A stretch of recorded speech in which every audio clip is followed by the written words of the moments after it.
Soluções para o presente e o futuro é o que nos move. Desenvolver alternativas para a produção de energias renováveis é essencial para um futuro sustentável que impulsione o bem-estar das pessoas e a prosperidade da indústria, reduzindo a dependência de combustíveis fósseis e reduzindo os impactos ambientais. Uma nova postura não apenas preserva o meio ambiente, como assegura qualidade de vida melhor para futuras gerações, estimulando um desenvolvimento econômico responsável e inclusivo. Com mais de 4 décadas de história, o 6IBR, com sede em Sertãozinho, São Paulo, polo industrial com empresas metalmecânicas e de automação industrial, destaca-se com pioneirismo, promovendo os interesses das indústrias de base em todo o Brasil, desenvolvedoras de tecnologias e equipamentos para o setor bioenergético. O 6IBR tem atuação marcada por uma abordagem estratégica envolvendo as esferas municipal, estadual e federal. Desempenha papel fundamental na formulação de políticas públicas relacionadas à energia e meio ambiente, defendendo práticas industriais responsáveis e sustentáveis.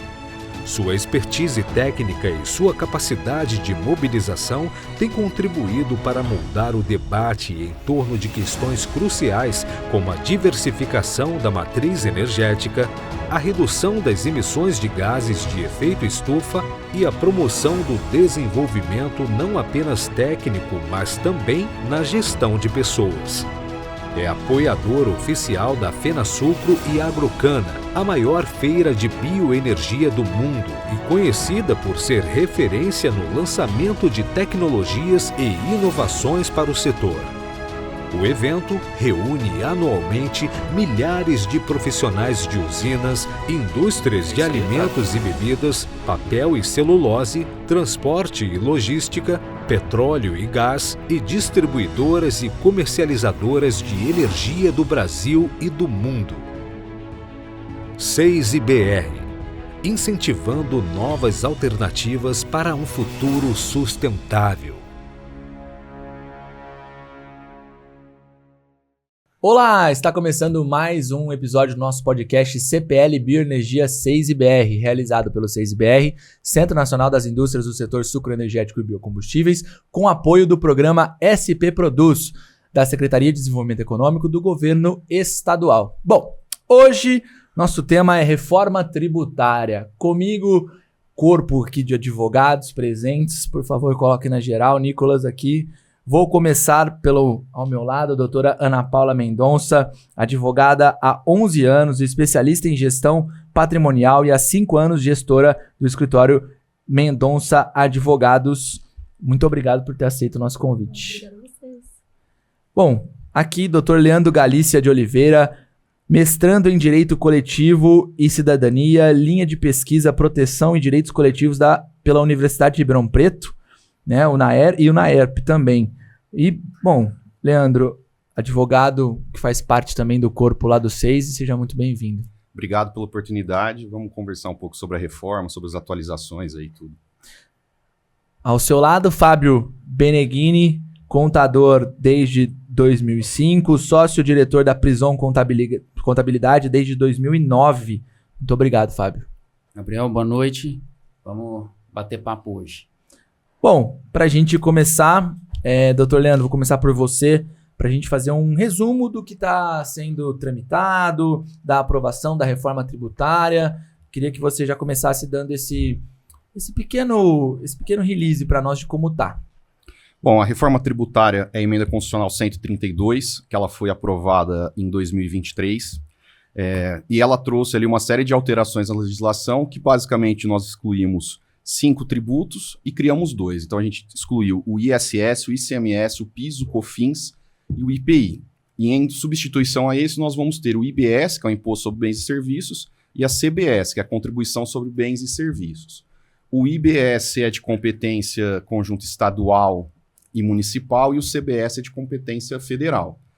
Em 2014 foi aprovada a Lei Complementar 214, que ela trata de regulamentar esses impostos, criar o comitê gestor do CBS e também deu uma série de outras diretrizes ali. Teve mudanças na parte do ITCMD e outros impostos que são ligados aí à tributação de patrimônio.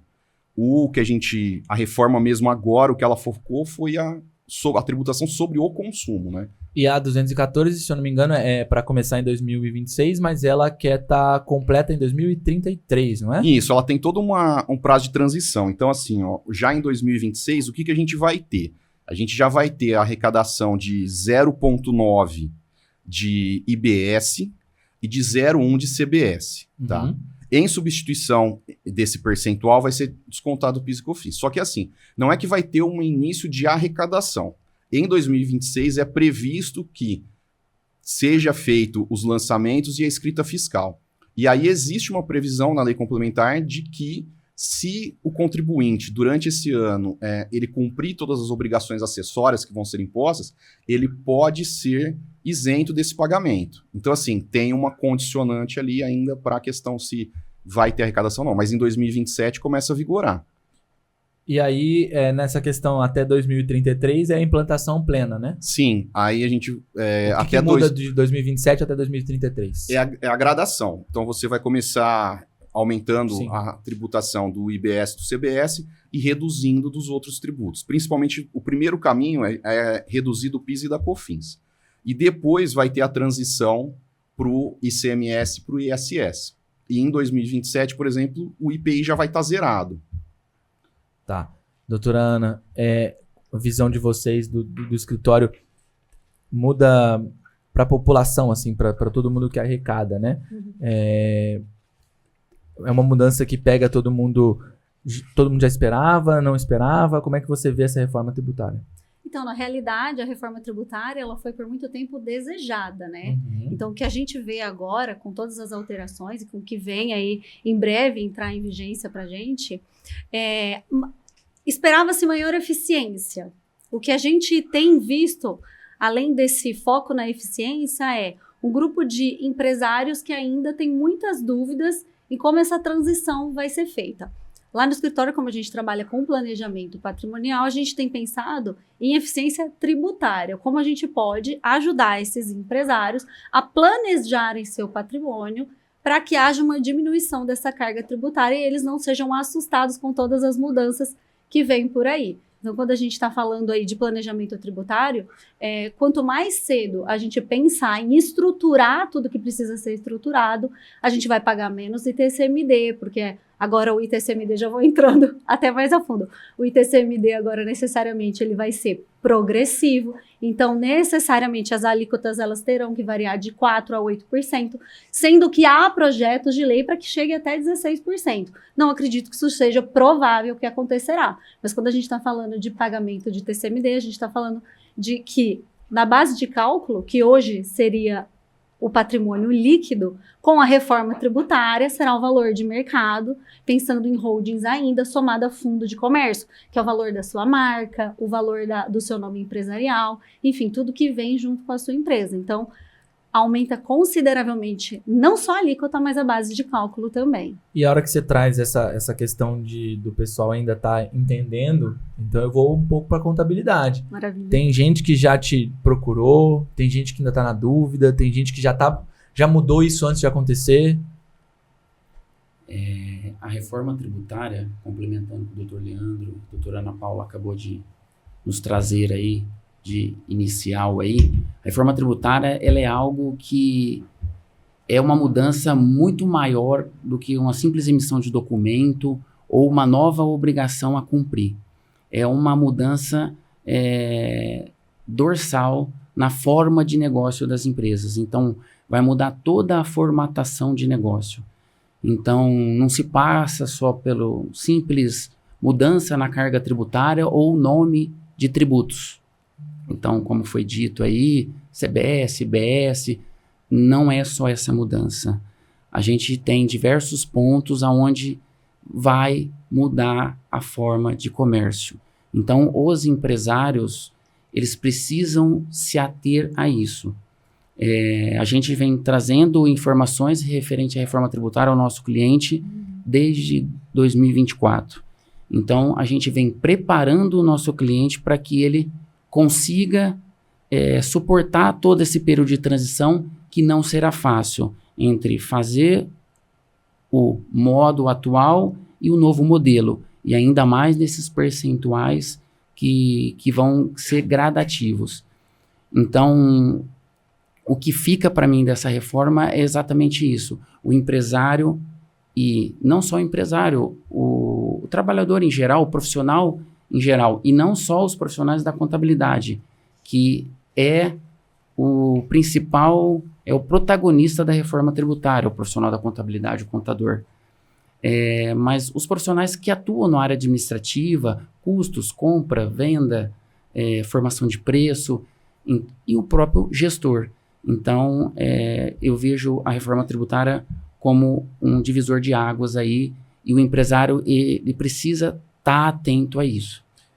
Eu vou para a próxima pergunta, mas antes eu queria só fazer uma comparação. Então, a emenda constitucional de 2023, ela meio que redefiniu ali o tabuleiro, né? Criou a reforma. Criou o tabuleiro ali. Aí agora a 214 meio que vai mexendo as peças. Vai colocando ali todo mundo em xeque, basicamente. E não foram colocadas todas as peças ainda. Depois o Leandro pode discorrer mais sobre a PL 108, mas a 214, nos seus 540 artigos e 25 anexos... mas pouca coisa. Já traz muita coisa. É pouco, tá? 540 artigos e 25 anexos é pouco perante o que a gente tem hoje. Serão eliminados 27 regulamentos de estados, com 500 artigos cada um. Será eliminada a sua normativa 2121 de 2022, que rege o regulamento de PIS e COFINS, que tem 800 artigos. Então, assim, fora outras inúmeras normativas. Então, a gente falar de uma lei complementar 214, onde aponta 540 artigos, por incrível que pareça, é pouco. Até você pensar só na questão do ISS, o que vai acontecer? Nós estamos falando que a gente tem a lei complementar 116 que trata, mas depois cada município faz sua própria regulamentação. Então são mais de 5 mil municípios no Brasil, se eu não estiver enganado. Todas as leis complementares? Com no mínimo 12, 13 artigos, então assim, acaba sendo em termos de mudança. Mas o que o Fábio estava falando, que eu acho que é importante a gente falar, o que o empresário vai entender? O que vai acontecer com o IBS, o CBS agora, e o que vai mudar de fato? O que a gente vai ter agora é o que que eles estão chamando do IVA, um IVA dual, que é um imposto de valor agregado. Então assim, tudo que você está comprando em tua produção, você vai pagar o preço do produto, um exemplo, R$100, mais a alíquota do produto, mais a alíquota do IBS, CBS, e aqui a gente está falando como tivesse tudo vigente. Então o que acaba acontecendo? As alíquotas médias, e isso que o Fábio falou é muito importante, eles estão na casa de 27,5% a 28%. Então assim, você vai ter que pôr no teu preço e pensar de que se o teu preço era 100 que você ia pagar, agora você vai pagar 128, 127, que é a soma das alíquotas. Então isso daí depois vai ter um sistema de você ter crédito, e na hora que você vai sair o teu produto, você também vai ter essa incidência. E vai ser feito também, quem comprar o produto seu vai pagar. A reforma, o que a gente pensa de consumo, a gente sempre vai pensar no consumidor final, que somos nós, o CPF que consome. Sim. E na indústria vai ter muito esse crédito e débito. E é isso que eles vão ter que observar. Por quê? O IBS e o CBS, eles são tributos que eles são quase que irmãos gêmeos, vamos assim dizer. Eles vão ter as mesmas bases de cálculo, as alíquotas deles são separadas porque cada parte vai para um ente federativo. Mas o que muda muito? Só um adendo, Leandro, desculpa interromper, só fazer um corte. O fato de ser a mesma base e a alíquota, apesar de dividida para IBS e CBS, mas ser uma alíquota fixada pelo Senado Federal todo ano lá, mas só de ser base única e alíquota única, vamos dizer assim, isso facilita demais, traz uma simplificação absurda para a área. Não, porque eu ia falar o ponto que entre, às vezes, contadores e advogados tem a divergência, que é o seguinte, se você pegar a legislação do PIS e COFINS e ver o que dá direito a crédito, é uma situação. Se você pegar do IPI o que dá direito a crédito, é outra situação. Então, hoje, com esse tributo, você não terá mais essa divergência. Em tese, agora, tudo que você usa para desenvolver sua atividade profissional vai gerar crédito. Agora, também eles já fizeram uma série de previsões de que não é sobre tudo que vai incidir. Então, tem algumas atividades que vão ter isenção, imunidade, e aí tem uma série de situações que tem que ser visto caso a caso. A gente pode falar, Ana, que deu uma simplificada na coisa?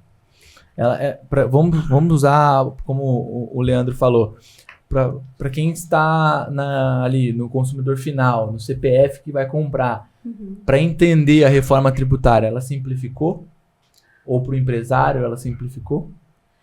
Eu acredito, assim, acompanhando a reforma tributária, que isso é mais simplificado quando você está acompanhado do seu contador e do seu advogado, que vão conseguir fazer o seu planejamento tributário. Eu estava compartilhando aqui com o Fábio que o que eu tenho visto, focando sempre em planejamento patrimonial, que é a minha área consultiva no tributário, é que haverá necessidade da gente fazer um planejamento tributário todo final do ano. Aí o Fábio disse, mas isso já é necessário. Mas isso não é consciente. As pessoas elas não têm essa consciência. Então a gente sabe que muitas vezes há alguns, talvez eu poderia chamar de desvios daquilo que a gente deveria prestar atenção para ter essa eficiência tributária, diminuição dessa carga tributária, mas isso não é feito.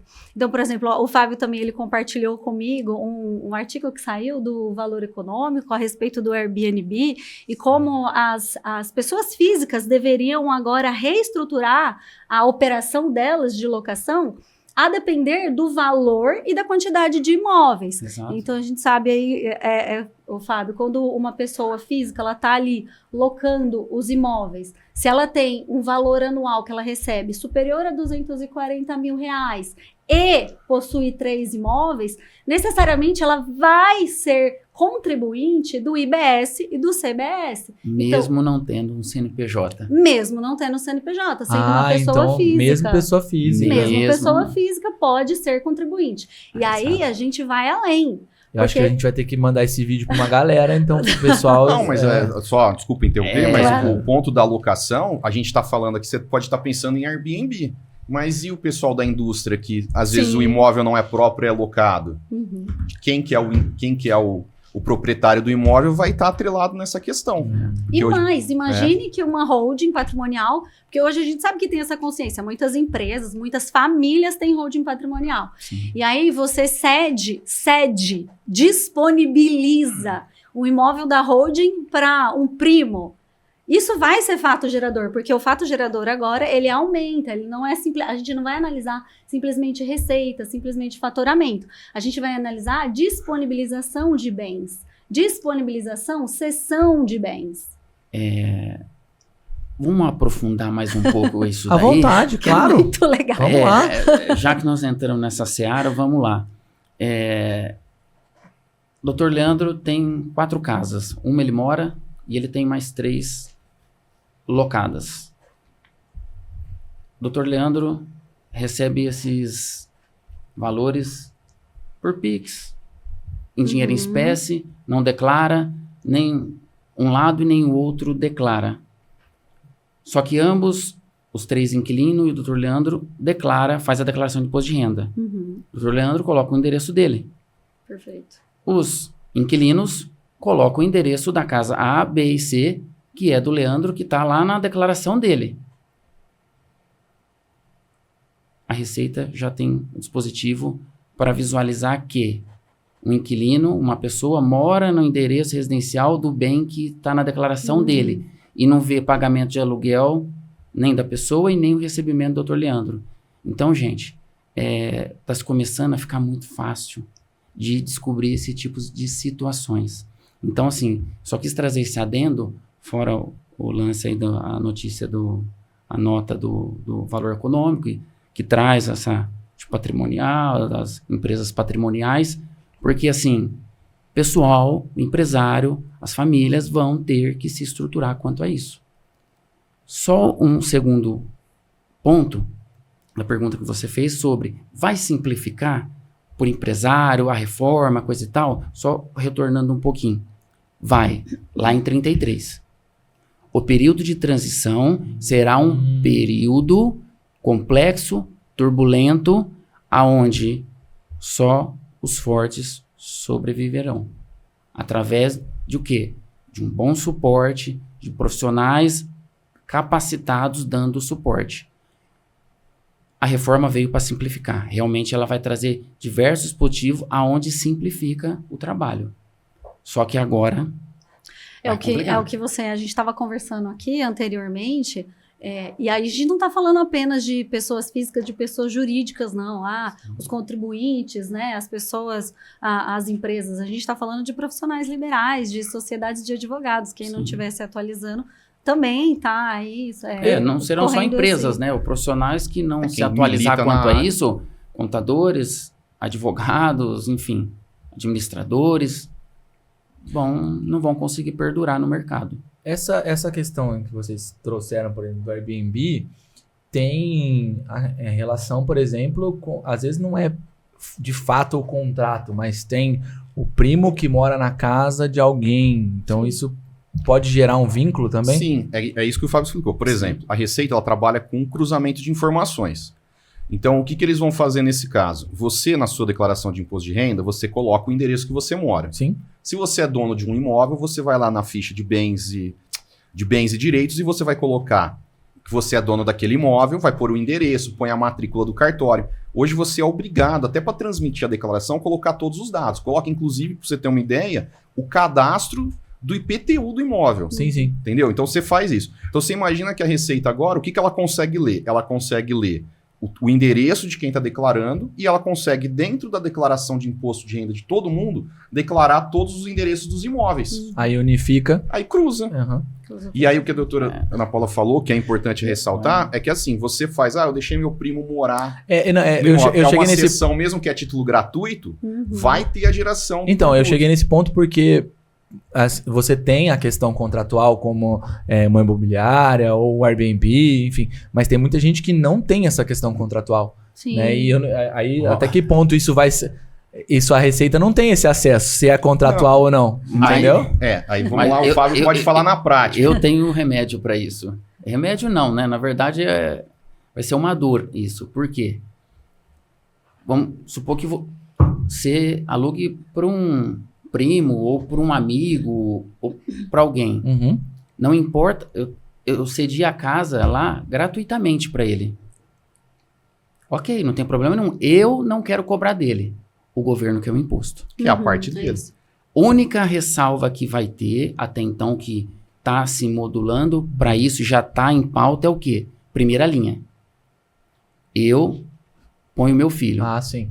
Aí tudo bem, aí não vai ter. Ah, tá. Agora, qualquer outra situação, eu não quero cobrar o aluguel, tá bom, tudo bem, eu não quero receber, mas o governo quer o imposto. Eu dei o exemplo do primo no primeiro momento, porque eu fiquei pensando, falei, bom, primeira linha deve ter Primo não é. Não, então, mas aí tá os doutores. Aí eu falei, como deve ter uma isenção para primeira linha, eu vou citar o exemplo do primo. Ainda bem que eu fiz isso, porque, né, acho que filho vai ser liberado. Só primeira linha.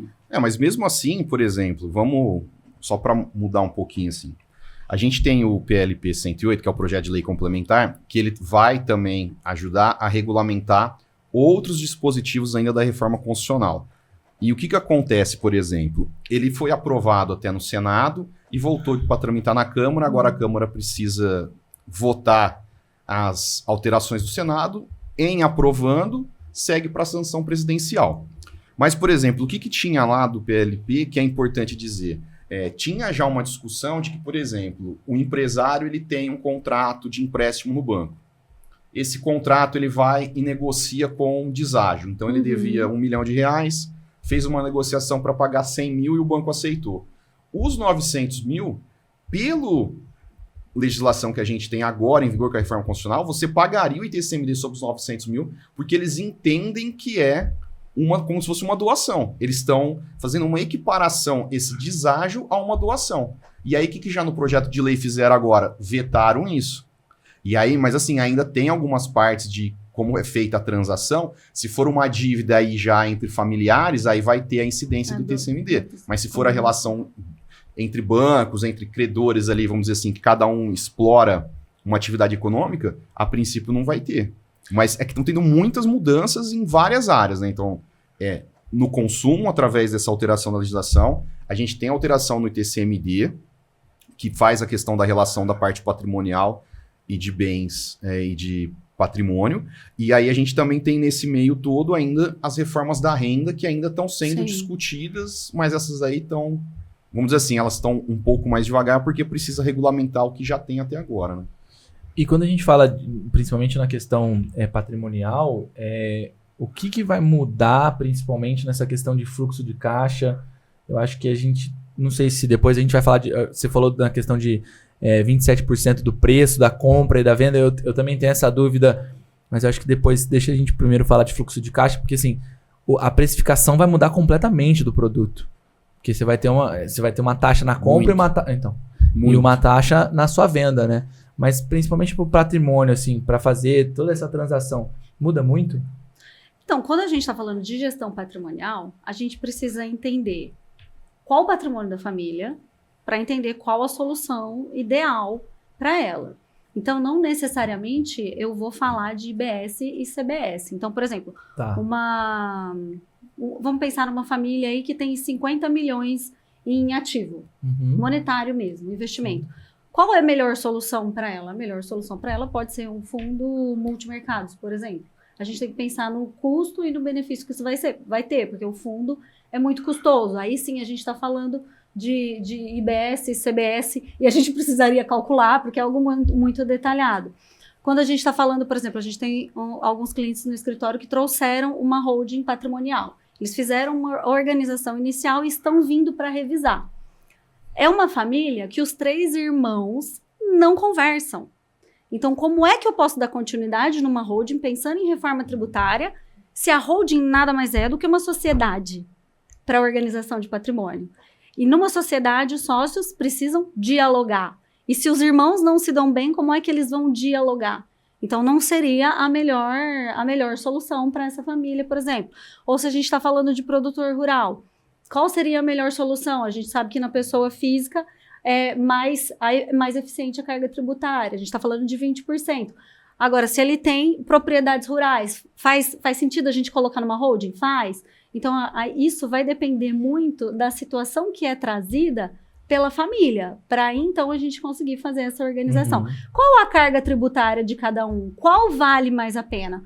Vale mais a pena dependendo do ativo da família. E esses cálculos precisam ser feitos para fazer esse planejamento tributário do próprio patrimônio, né? Pode ir, Fábio. Essa questão, Gabriel, que você trouxe aí, doutora Ana Paula falou mais voltado aí para empresas patrimoniais, mas agora voltado aí para o mundo empresarial comum mesmo, a indústria, o comércio, ou mesmo o serviço, eu vejo essa como a grande preocupação, um dos pontos mais críticos da reforma. A questão, o departamento financeiro da empresa, lá o gestor que cuida do financeiro, ele vai ter que entender de reforma. Ele vai ter que entender de tributos e ele vai ter que entender a nova sistemática, porque a empresa vai ser altamente impactada com seu caixa. A figura do split payment, que ainda está em desenvolvimento, ela vai ter uma situação onde você vai comprar um item 100 mil, o valor do imposto mais 28, vamos pôr a alíquota de 28% aí, 128.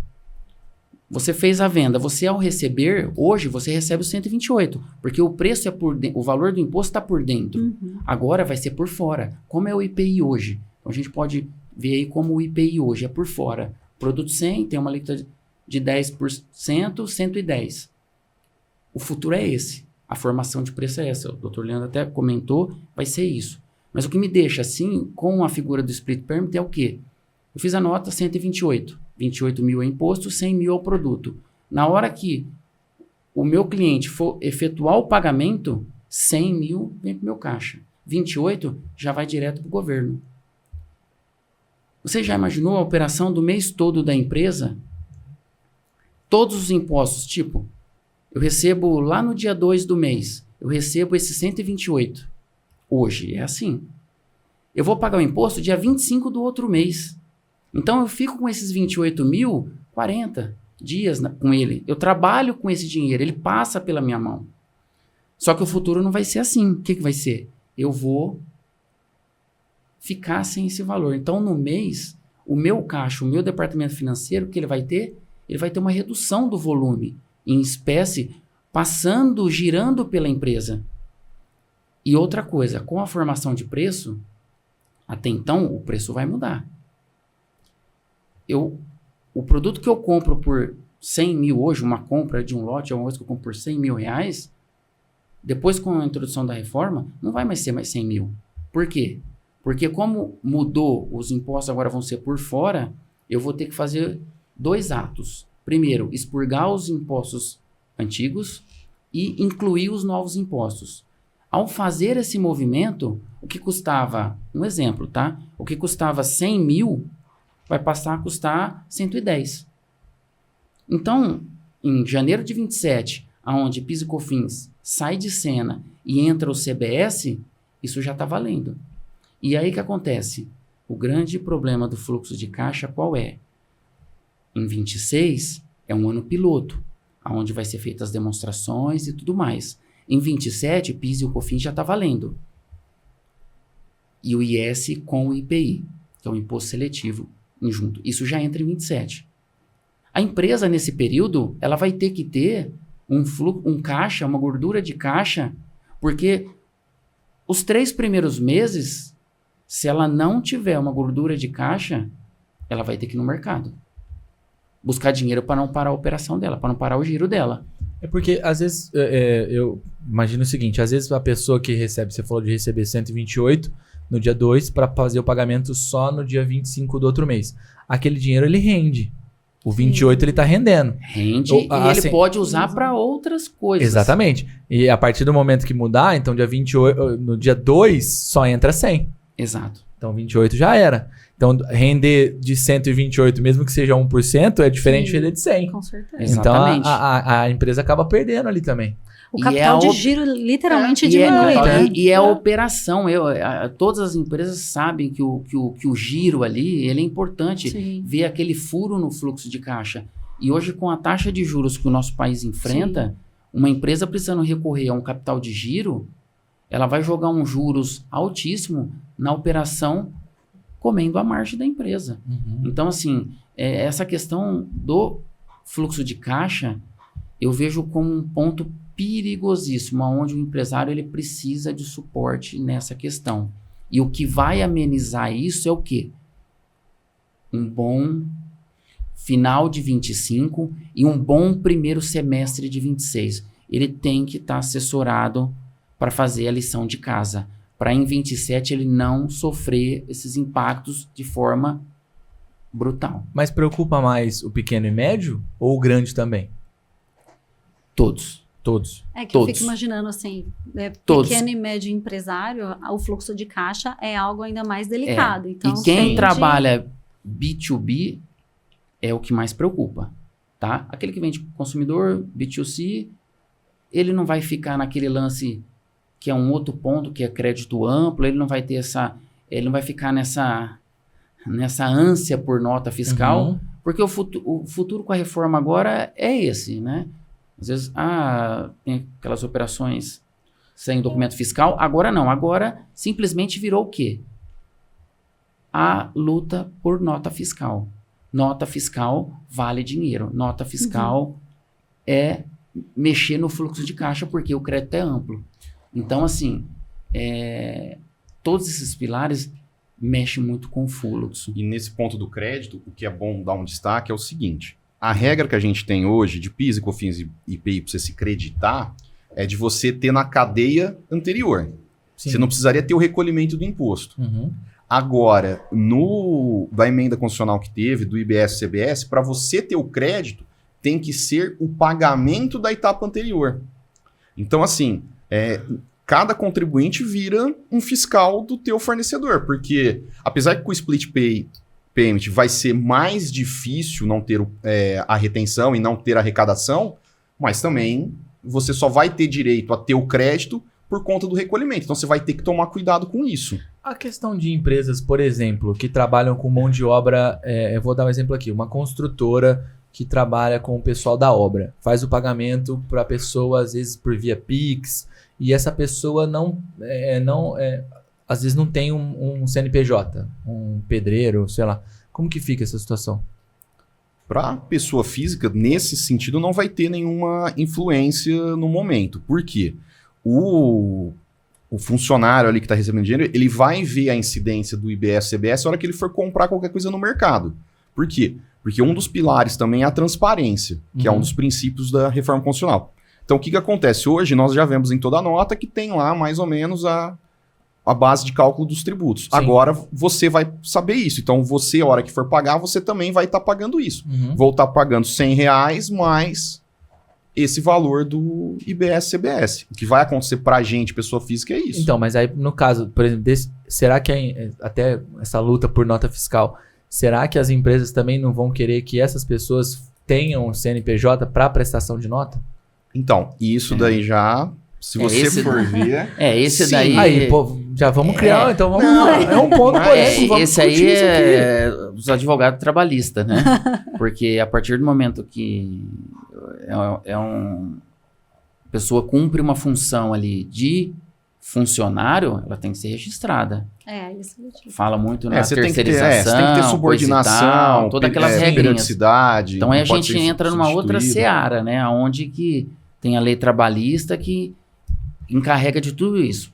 Mas quando eu tenho um prestador que presta algum serviço para a minha empresa, eu sou o tomador desse serviço, aí sim vai virar a guerra por nota. Aquele prestador, vem o jardineiro aqui na minha empresa uma vez por mês, é um rapaz de gente boa. Esse é o foco da pergunta.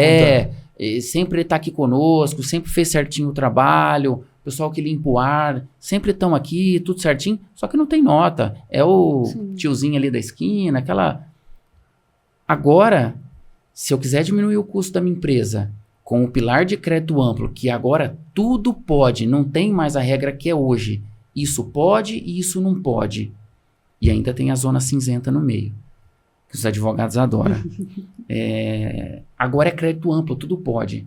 Então, se a partir do momento que o jardineiro, a pessoa que veio limpar o ar-condicionado, ele não me fornecer a nota, é um custo meu. Sim. Isso vai impactar diretamente no meu custo. Exatamente. Era isso onde eu queria chegar. Eu quero continuar com ele. Mas eu vou ter que pagar, o meu custo vai ficar maior pelo fato dele não me fornecer a nota. Por quê? Porque se você está pegando um recibo de autônomo, isso daí não vai te gerar o crédito do IBS-CBS. Não. Agora, se for uma nota fiscal, igual o Fábio bem ressaltou, vai te gerar o crédito. Então, o que também traz de uma certa forma? Aí esse jardineiro vai trazer ele para formalidade, ou seja, ele vai querer se virar no mínimo um MEI. Que ele vai ter uma notinha. E essa já é uma realidade, assim, eu tô falando até para a indústria, assim, pensando aqui em Ribeirão e indústria, é uma realidade existente. Pejotização dentro de indústria. Aqui, a gente Todos vê lugares, isso. Né? É que a pejotização, né, o que ela dá de vantagem hoje que vai acabar, assim, ela te dá o crédito do PIS e COFINS. Então, para a empresa, quando você terceiriza, faz uma pejotização, do ponto de vista tributário, você tem essa vantagem. Do ponto de vista trabalhista, só para deixar claro, você não tem muita variação. Por quê? Porque o funcionário que você está terceirizando, ele vai ter que entrar na mesma convenção coletiva da tua empresa. Sim. Então, assim, o custo da mão de obra é o mesmo. O que você vai ter é essa vantagem. A única coisa que agora, pensando aqui, eu não tenho certeza, mas eu não sei, que eu tinha visto uma discussão dessa, se as empresas de mão de obra vão gerar crédito de IBS-CBS. Viu? Então, é isso que eu ia pontuar exatamente agora. Com o pilar do crédito amplo aí, as empresas que... Porque agora a gente tem que separar bem o nome. Regime regular. Quem vai pagar IBS-CBS? Ele está no regime regular. Uma coisa hoje que a gente vê lucro presumido e lucro real, uma diferença no lucro presumido é acumulativo, PIS/COFINS, no lucro real é não cumulativo, débito e crédito. Isso com a reforma muda, tá? Muda por quê? Agora, todos são não cumulativos. Crédito amplo, eu tenho direito a crédito e ambos passam a ser do regime regular. Essa é a expressão que a gente tem que verbalizar, do regime regular. Então, para ter a tomada de crédito, tem que ser do regime regular. O simples, ele vai poder ter essa opção que, diferente hoje, toda opção de tributação ela é anual. eu faço a opção para o ano calendário seguinte. No caso do Simples, agora com a reforma, eu vou ter uma possibilidade inovadora de fazer a minha opção a cada 6 meses. Então, em setembro de 26 é a primeira opção que eu vou fazer para o primeiro semestre de 27. Se eu vou ser Simples puro ou se eu vou ser Simples regular. O que é? Simples puro, eu vou continuar pagando todos os tributos dentro do Simples. Se eu passar a ser Simples regular, eu pago o imposto de renda, a contribuição, a previdência, tudo dentro do Simples normal. O IBS e o CBS sai para fora, eu pago a parte. E aí sim, eu forneço o crédito para a empresa do lucro real, lucro presumido, ou até o mesmo uma Simples regular. Então, esse será o regime regular. Só esses transferem crédito. Quem não está no regime regular não vai transferir crédito. E é por isso que a gente volta na questão da locação. Independente de você locar como pessoa física ou como pessoa jurídica, se você chegar nos 240 mil e 3 imóveis, necessariamente você vai recolher o IBS e o CBS. Mas mesmo as empresas hoje que faz locação, tipo, empresas que faz locação de empilhadeira. Eu tenho um empresário que o nicho dele é só locação de empilhadeiras. Hoje ele não é tributado nem pelo ICMS nem pelo ISS. Ele paga só os impostos federais. A partir do momento que entrar a reforma, ele vai pagar todos os impostos. Está na incidência. Artigo 3º da Lei Complementar 214. É base ampla. Vai incidir sobre todas as atividades. Então, esse empresário, ele vai ter que formatar os contratos dele, ele vai ter que formar o preço dele novamente, ele vai ter que fazer tudo. Então, assim, o negócio dele é impacto direto.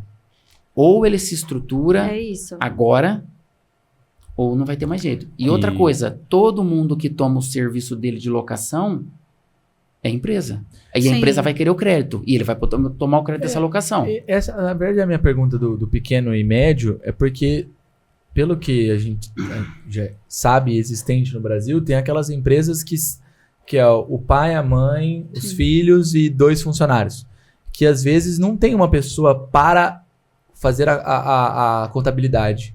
E às vezes Dá esse suporte. Né? Dar esse suporte de transição de ICMS, falar, não, isso aqui você paga, isso aqui você não paga. Isso aí. Então, é uma realidade existente e muito grande no Brasil. Mas assim, antes de você chegar na questão de que você paga ou não paga, cai o que a gente está falando, que é o quê? É a previsão, você ter a previsão e você planejar. Então, por exemplo, o que o Fábio falou do Simples Nacional é muito importante. Por quê? Você vai ter o Simples 2 opções, ou você vai recolher por dentro e por fora. Quem ficar pelo regime regular que vai gerar crédito, ele é bom porque você vai continuar podendo fornecer para empresas maiores e continuar na cadeia produtiva grande. Qual que é a desvantagem? Mesmo você estando no Simples, estando no regime regular, você não vai ter o crédito. Então, assim, torna uma questão, às vezes... Vai ter aquele crédito pequenininho do Simples, mas então, assim, algo que não vai ser atrativo. Aí você pega, então tá bom, então eu vou ficar no regime normal, vou pagar o Simples com o IBS ou CBS. Eu não vou gerar crédito nenhum, vou ficar barrado sem tomar crédito, porque a lei complementar 106 que trata do Simples Nacional veda você ter crédito. 123. 123, perdão. E o que a gente teve também foi que na legislação ficou ainda que o IPI ele vai ser zerado para 2027, só que das empresas do Simples Nacional não. A fatiazinha vai ser paga. Vai ficar. Então assim, por exemplo, qual você perguntar, o médio e o pequeno vão ser afetados? Eu entendo que sim. Por quê? Hoje no Brasil, se você pegar as empresas no Simples Nacional ou microempresa, empresa de pequeno porte, elas são mais de 60% da arrecadação e geração de emprego. E o impacto dessa transição, dessa carga tributária para pequenas e médias empresas, na minha visão, vai ser muito maior. Não só pensando em dificuldade com fluxo de caixa, que é uma realidade pungente, mas pensando em falta de assessoria para fazer essa transição. E, gente, convenhamos, né? Pagar um profissional de contabilidade é algo que a gente não faz, que a gente não deixa de fazer. A gente inicia uma empresa com um suporte básico, na minha opinião. Contabilidade é uma questão básica que você precisa desde o início. Só pontuar uma coisa, eu quero chamar a atenção sobre isso, porque você trouxe essa questão, e as pequenas, o pai, a mãe, o filho trabalha, enfim, tem muito isso. Mas o que eu quero deixar aqui como ressalva e alerta, Gabriel, é o quê? Esse empresário, porque a partir do momento, ele é pequeno, mas ele é um empresário. Sim.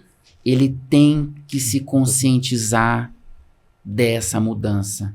Ele precisa buscar um profissional e precisa buscar informação, porque senão o negócio dele, mesmo que pequeno, está fadado a chegar ao fim.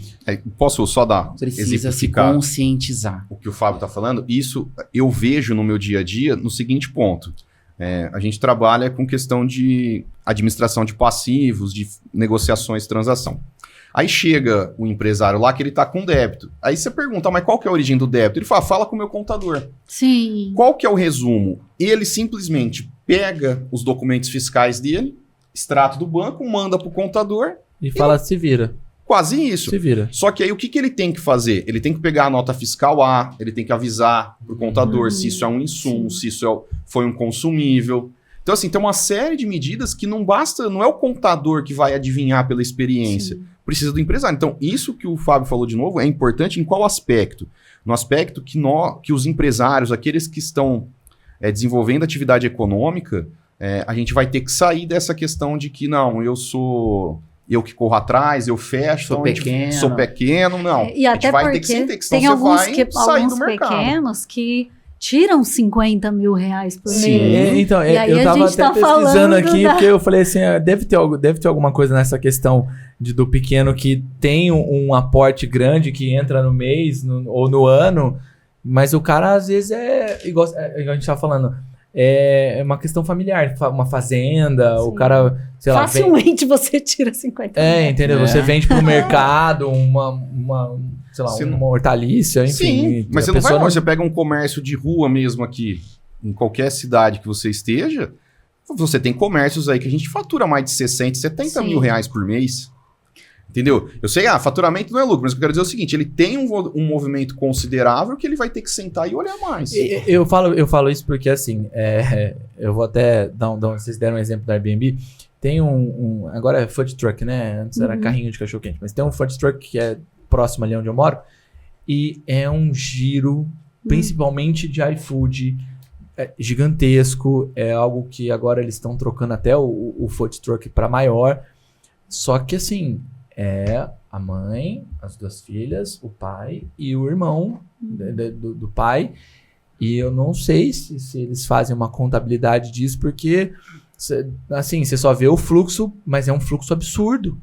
Absurdo, principalmente de iFood e tal. Então, assim, eu não sei se eles têm essa noção, porque eu converso muito com eles, são pessoas simples que começaram ali, né, realmente colocando um carrinho de cachorro-quente na praça. E eu não sei se eles têm, talvez, essa noção de que vai trocar o ICMS, vai trocar os juros, vai trocar... Ele vai mudar a precificação dele. Falta qualificação. Falta qualificação e um suporte adequado. Porque sempre quando há que a pessoa começa uma atividade com habitualidade, começa a empreender, ela faz aquilo que ela faz bem. Tipo, o lanche lá, enfim. E aquilo começa a ter um volume. E sempre o foco, como são poucas pessoas, o foco é em fazer a operação, atender o cliente e tudo mais. E sempre essa questão burocrática, tributária, administrativa, fica de lado. Então, assim, essa é a consciência. E muito desses casos aí, assim, a gente vê essas situações, em diversos eventos fiscalização já fala sobre isso. Estive na Receita Federal num evento há meses atrás, foi falado isso. E a própria fiscalização usou essa expressão, condomínios de MEI. Olha só. A própria Receita Federal usou essa expressão, condomínio de MEI. Tem um MEI aberto no nome de cada um, porque o limite é 81 mil, aonde suporta essa receita. E isso... passa por quê? Pela desinformação, pela falta de suporte que tem. Aí num caso desse, se você pega, como é que vocês fazem lá, por exemplo? Você falou de holding familiar. Gente, eu tô coçando pra falar sobre isso. Então, porque... Mas eu queria que você... Porque assim, um condomínio de MEI, basicamente, pra mim, é uma holding. Familiar. Cada um tem uma MEI ali, uma empresa. Não, mas é uma ineficiente. Não é a formatação que é aceita pelo fisco. Exatamente. É que assim, aí tem o que o Fábio tá falando que a Receita disse, é que a hora que a Receita fala que aquilo é um condomínio, a Receita tá vendo que aquilo é uma fraude tributária. Sim. Por quê? É uma empresa. É uma empresa só, que com abre faturamento de Grupo 80... empresarial. É 86? 81. 81 vezes 5, entendeu? Exato. O faturamento. Então, qual que é a diferença? O MEI, você tem uma arrecadação e um recolhimento muito baixo de imposto. Sim. É a taxinha. É a taxinha lá, mensal. Taxa Só que, por exemplo, você pega esse food truck que você deu de exemplo. Você imagina que ela está nessa ampliação. Então, ela vai estar fazendo os preços e emitindo notas. Se ela não se atualizar, não ficar, pode chegar a um ponto de que ela vai estar emitindo a nota sem estar colocando corretamente no sisteminha dela o IBS e o CBS, mas na hora que ela passar a documentação para o contador for apurar, ela vai estar devendo. Por quê? Porque ela não fez a projeção da entrada. Isso acontece não só com o MEI, tá, gente? Empresas do Simples, tem várias situações onde existe mais empresas do Simples. Pensando na parte societária, e novamente voltando para a questão do patrimônio que você trouxe, quando a gente está falando de um empresário individual, porque MEI não é tipo societário, né? A gente está falando de um empresário individual. O empresário individual, ele não está, entre aspas, não gosto muito de usar essa palavra, mas é o que as pessoas conhecem, não está blindado, o patrimônio dele não está blindado pela sociedade. Então, quando a gente está falando de MEI, a gente não está falando de uma personalidade jurídica diferente. A gente está falando exatamente da pessoa física que tem um CNPJ. Então, se por acaso, por exemplo, você contrai um empréstimo bancário como um MEI, como um empresário individual, e você não consegue adimplir, não consegue pagar esse contrato, o seu patrimônio como pessoa física será atingido. Então, quando a gente fala, olha, você vai exercer algum tipo de atividade, não é muito dispendioso você abrir uma sociedade limitada. Porque a sociedade limitada, o seu patrimônio, aquilo que você tiver de despesa ou contrair como débito na tua sociedade, vai ficar restrito à sua responsabilidade como sociedade, como empresa, e não a você, pessoa física. Então, aí a gente está olhando até para uma questão muito inicial de como empreender. Não faz nem sentido societário você ter múltiplos MEIs. Sim. Assim, mas é que na cabeça deles faz sentido porque você está pagando menos tributo. Sim. Mas só para esclarecer, a questão da firma individual, o que ela foi criada? Ela é uma que a gente chama o termo lá de ficção jurídica tributária. Sim. Ela é uma criação que simplesmente fala isso que a doutora Ana Paula falou. É uma pessoa física com um CNPJ. Ela não tem respaldo, a responsabilidade dela é ilimitada perante a operação. Ela responde pessoalmente pelas dívidas. Sim. Tanto é que hoje nós já tivemos várias alterações na legislação civil e comercial, que hoje a gente tem a empresa unipessoal, ou seja, é uma empresa limitada de um único sócio. Então, assim, hoje existe a informação, existe o conhecimento. Por isso que o que está sendo discutido é que não dá para o empresário colocar nas costas, se ele tiver um jurídico, é o jurídico que vai resolver ou é o contador que vai resolver. Ele precisa olhar porque tem situações de formulação de preço. É um trabalho conjunto, É um trabalho conjunto que só ele consegue fazer, só ele consegue mensurar. Teve uma hora que você estava explicando, que você falou assim da questão se o credor, você tem uma dívida de 1 milhão, paga 100 mil, essa diferença. Agora eu quero trazer, só para trazer para o âmbito, se eu faço uma doação, eu sou um empresário, ela faço uma doação de uma das minhas empresas, sei lá, passo para o nome do meu filho. E ele vende essa empresa, mais cara ou mais barata. Essa diferença entre a doação e a venda, ela sofre... Aí a gente está falando de um bem imóvel, por exemplo. Isso. Porque quando a gente está falando de uma empresa aí, a gente entra até em cotas, valor patrimonial, fundo de... É um pouco mais complexo. PL da empresa. Mas quando a gente está falando de uma pessoa física, vamos supor, eu vou doar o meu bem para minha filha. Necessariamente, eu tenho um bem imóvel. Vou doar para minha filha. Eu vou pagar aí o ITCMD, que é o primeiro tributo, um tributo estadual, que não vai deixar de existir com a reforma tributária. Pelo contrário, tende a ficar mais custoso, né? Então, aí eu transmito para minha filha por R$100, que é o mesmo valor que está lá na minha escrituração contábil. Vou transferir para ela, vou pagar o ITCMD e tudo mais. A minha filha vem a vender esse imóvel. por R$120 mil.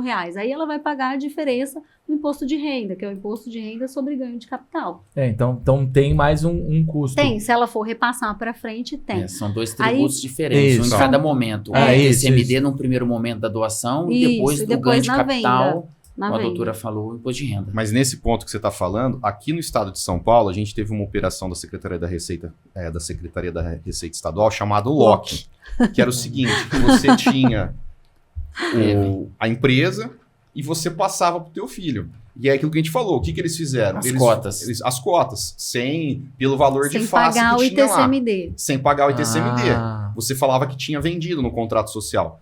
O que ela fazia? Ela pegava o nome do titular e via se tinha possibilidade Parentesco. só pelo nome de ver se tinha parentesco. Entendo o parentesco, o que o fisco estadual fez? Num primeiro momento, ele mandou uma carta para os empresários e dizia o seguinte, você trocou a empresa A, saiu do teu nome e foi para o nome do B, que é teu filho.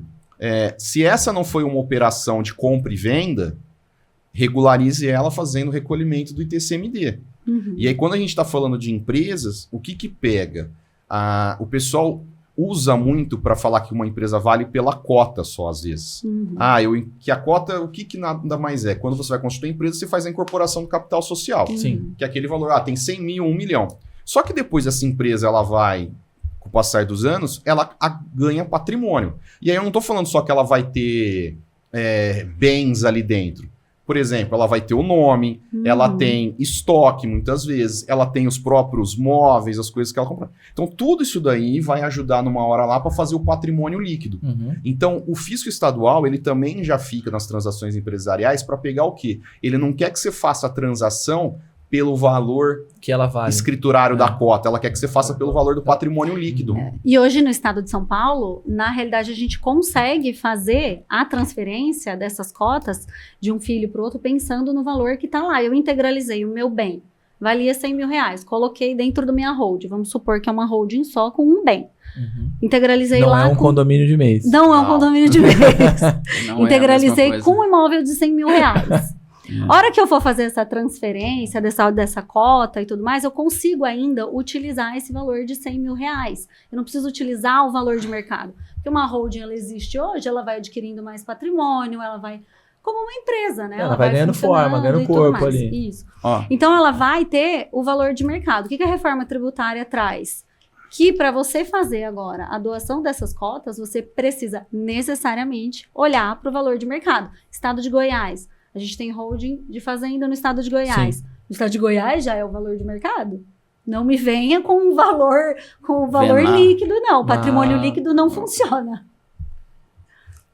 só uma coisa de tecnologia, que agora com a reforma isso vai se tornar ainda mais corriqueiro. Essa operação LOC, o Dr. Leandro citou, eu lembro o dia. Já assistiu aquele filme lá, Chovendo Hambúrgueres, de desenho? Começa a chover Sim, hambúrguer. Um monte de carta. Dia 11 de agosto do ano passado, choveu cartinhas da Operação LOC, no estado de São Paulo inteiro. É verdade. E isso não precisa de um agente fiscal de rendas estar olhando. Simplesmente, com tecnologia da informação, deu o comando, cartinha para todo mundo, no mesmo dia, no mesmo momento. Isso, com a reforma tributária, isso vai virar corriqueiro. Que dia que foi? Basta um comando. Dia Dia 11 de 11. agosto de Dia 2024. 12, quanto de pessoa não recebeu a cartinha e falou, olha, tá chovendo hambúrguer, hein? Foi isso. Mas não foi um hambúrguer Não é gostoso, gostoso, né? Não, e o pior que era assim, eu chegava, perguntava, né, mas o que você fez a operação? Sim. Juro por Deus, todos que passaram pro meu escritório, eu falei, Paga. paga. Paga. Porque, assim, não tinha o que fazer. E o Não, grande senão depois pro- você, além de ter que pagar, paga multa. E o grande problema Porque ali as era empresas você estava que tinham- regularizando sem Sim, multa, né? sem O grande multa. problema nessa situação foi as empresas que têm um PL alto, né? Sim. E aí- então peraí, esse tem a pele aviso alto, do dia fica 11 caro. não teve multa, foi Não, só o aviso era pra... falando assim, ó, eu vi que você Recolha. fez. Ah, então tá. Você não quer entendi. corrigir isso daí que eu tô achando que tá esquisito. Amiguinho. Ah, É, tá, facadinha tá. simplesinha. Tá tudo mas- bem, Ah, então tranquilo. Ajeita ali, Não, então, tá tudo bem, então tá? talvez o hambúrguer tenha sido um pouquinho saboroso, melhor que multa, né? Talvez só veio o pão sem o É, hambúrguer. exatamente. Vai, vamos Entendeu? deixar assim, por favor. É. Tá.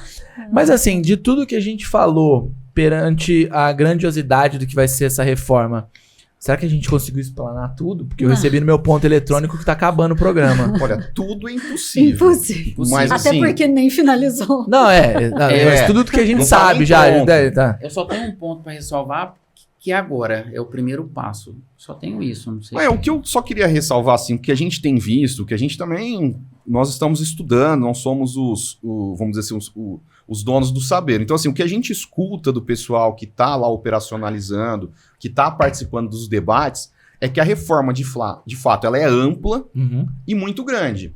E eles não têm muito a certeza de onde que eles vão atingir. Então, eles estão vendo que vão ter que fazer muitos ajustes ainda. Por quê? Você imagina que igual o Fábio citou lá dos artigos, você imagina que eles regulamentaram pelo IBS-CBS várias atividades econômicas. E o que acaba acontecendo? Às vezes, passa ali de uma maneira despercebida certas situações. Por exemplo, vou citar um caso aqui que eu estava vendo que foi levantado num curso que eu fiz. Eles fizeram uma alteração na lei complementar do Simples Nacional, por quê? Como agora vai deixar de existir o ISS, eles pegaram lá vários artigos que falavam que você tinha que ter, que a empresa não podia estar no Simples, ressalvado se fosse um prestador de serviço. O que eles falavam? Eles colocavam que era se fosse contribuinte do ISS. Eles, para corrigir a redação, eles já tiraram essa parte. Com a retirada dessa parte, já existem situações em que eles estão falando que empresas que exploram aluguel de bens próprios, como salão de festa, quadra esportiva, foi excluído do Simples agora. Então, assim, aconteceu uma situação que foi por vou dizer assim, por uma falta de técnica, uma falta de atenção ali do legislador.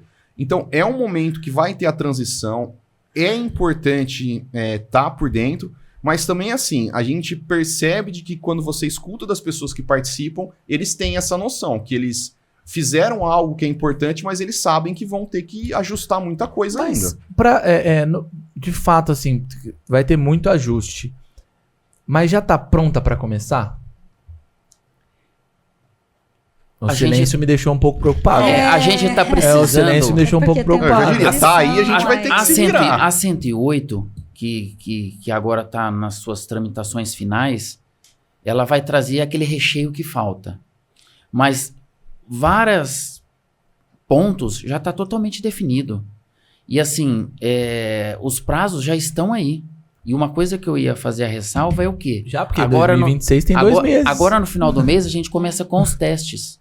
Com os testes do quê? Da emissão da nova nota eletrônica. A nova nota eletrônica vão ter diversas tags onde vai ter que ter o preenchimento. Então, assim, fica a orientação para o empresário se ater com o seu RP, com o seu sistema, em fazer esses preenchimentos, fazer todos esses testes até acabar o ano. Por quê? 1/1 de 26, se não tirar a nota adequada, não sai nota. E você sabe sai que nota. assim, a gente tem que fazer a lição de casa.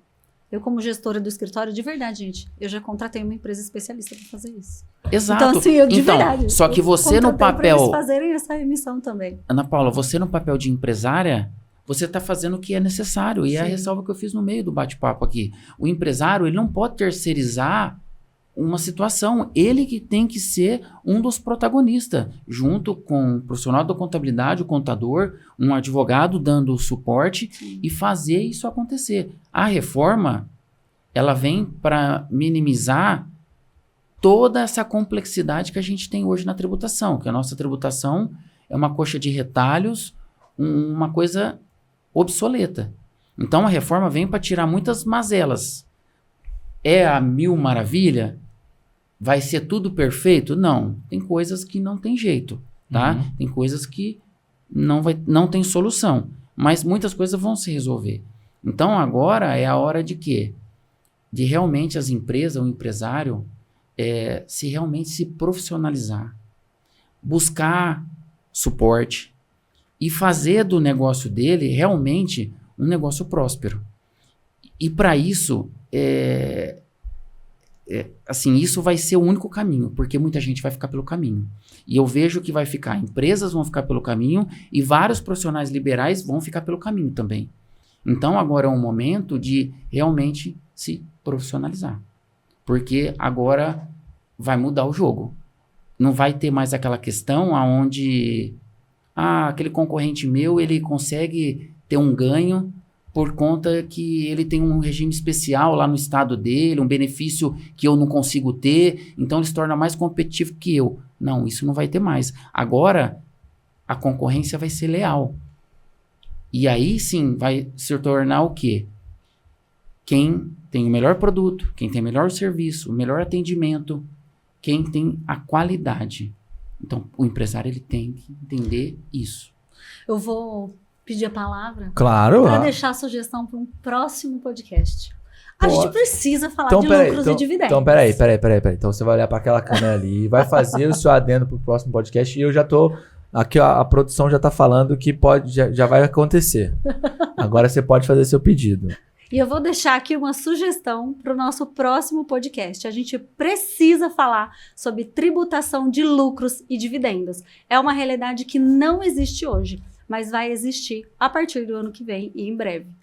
Então pronto, tá aí. Ó, a nossa produção já tá falando que vai ter. Tá no meu ponto eletrônico aqui. A gente vai fazer acontecer. Tá muito curto, né? Tá muito curto. Vamos Eles falar. estavam, só pra deixar antes da gente começar, eles estavam com receio falar, quanto tempo a gente tem aqui de programa e tudo mais. Já foi mais de 1 hora, tá? Falando de reforma tributária. Tá bom? E foi pouco, né? E foi pouco, pelo que eu ouvi de vocês, foi pouco. Bom, mas eu vou agradecer o Fábio, que é contador desde 2005, sócio-diretor da Prisão Contabilidade desde 2009.